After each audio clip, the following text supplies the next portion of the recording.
এখন বাজে বিকেল ৩টে। ছাদে এসে দেখলাম আকাশে প্রচণ্ড মেঘ হয়েছে। নমস্কার বন্ধুরা, ঝর্ণার শখের ছাদ বাগানে আপনাদের সবাইকে স্বাগত। আশা করি আপনারা সবাই ভালো আছেন আর আমিও খুব ভালো আছি। এদিকে দেখুন আমার উচ্ছে গাছে কি পোকা লেগেছে। ছোট ছোট হলুদ পোকা, মনে হচ্ছে পাতার সমস্ত রস খেয়ে নিচ্ছে। আগেও আমার একটা উচ্ছে গাছে এইরকম পোকা লেগেছিল। সেটাতে আমি নিম পাতা স্প্রে করে জল দিয়েছিলাম, কিন্তু কিছুতেই কিছু হয়নি। এই দেখুন উচ্ছেটার অবস্থা দেখুন, রস খেয়ে সাদা করে দিয়েছে। আর এদিকে একটা পাতায় প্রচুর পোকা লেগেছে।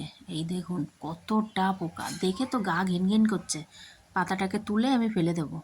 ভাবছি গাছটাই তুলে দেবো, কারণ এই পোকা যদি আমার অন্য কোনো গাছে লেগে যায় তাহলে তো অবস্থা খুবই খারাপ হবে। আর এদিকে একদিনের রৌদ্রে বেগুন গাছের অবস্থা দেখুন, একেবারেই ঝিমিয়ে পড়েছে। তবে মেঘ তো হয়েছে, তো বৃষ্টির অবস্থা দেখুন, একটু ছিটেফোঁটা পড়েই মনে হচ্ছে আর বৃষ্টি হবে না।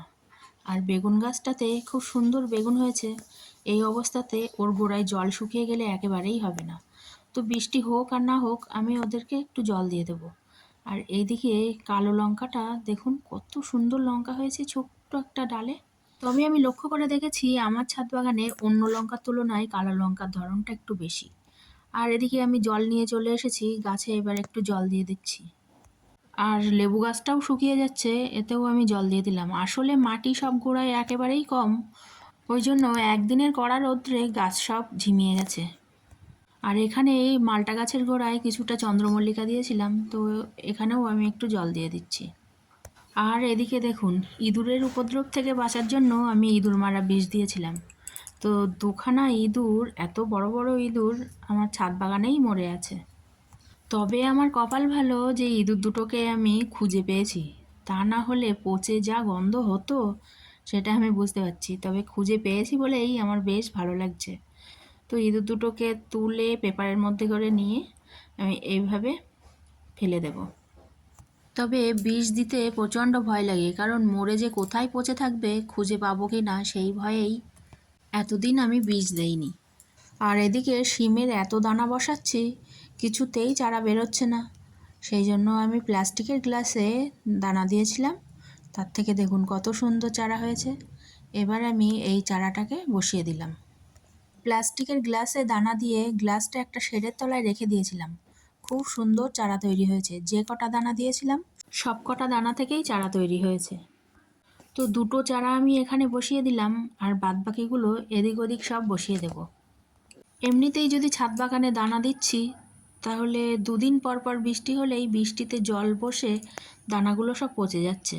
আপনাদেরও যদি আমার মতো এরকম অবস্থা হয়, তাহলে কিন্তু প্লাস্টিকের গ্লাসে দানা দিয়ে চারা তৈরি করলে খুব সুন্দর চারা তৈরি হবে। এই প্রসেসটা কিন্তু খুব ভালো। এবার চলুন একটু সবজি হারভেস্ট করে নিই। প্রথমেই তুলে নেব কুমড়োর ফুল। একটু বেলা হয়েছে আর কুমড়োর ফুলগুলো শুকিয়ে যাচ্ছে। তো বেশ কিছুটা ফুল হয়েছে, ফুলগুলো সব আমি তুলে নেব। এদিকের এই গাছটা কিন্তু কুমড়োর ফুল খাওয়ার জন্যই রেখেছি। কুমড়ো গাছে যদি কুমড়ো না হয় তাতে কিন্তু কোনো দুঃখ হয় না, কারণ ফুল আগা পাতা সব কিছুই খাওয়া যায় কুমড়ো গাছের। এবার চলুন একটু লঙ্কা তুলে নিই। এই দেখুন লঙ্কা গাছটাতে লঙ্কা তুলতে গিয়ে আমার একটা ডাল ভেঙে গেল। ডালটা ভেঙে যাওয়াতে মনটা একটু খারাপ হয়ে গেল, কিন্তু কিছু করার নেই, ভেঙেই যখন ফেলেছি কি আর করা যাবে। এদিক থেকে লাল লাল দেখে আমি লঙ্কাগুলো তুলে নেব। সবজির মধ্যে লঙ্কাটা তুলতে কিন্তু একটু দেরিই হয়। তো কাঁচা পাকা মিলে বেশ কিছুটা লঙ্কা আমি তুলে নিলাম। এবার তুলে নেব ভেন্ডি। ছাদ বাগানে এসে সবজি হারভেস্ট করতে না পারলে কিন্তু একেবারেই মনটা ভালো লাগে না। তো এখনও তো আমি ছাদ বাগানে বেশ ভালোই সবজি পাচ্ছি, কিন্তু পরবর্তী সময়ে পাবো কি না সেটা নিয়ে সন্দেহ আছে। কারণ বৃষ্টির সময় কোনো গাছই আমি ভালোভাবে বসাতে পারিনি।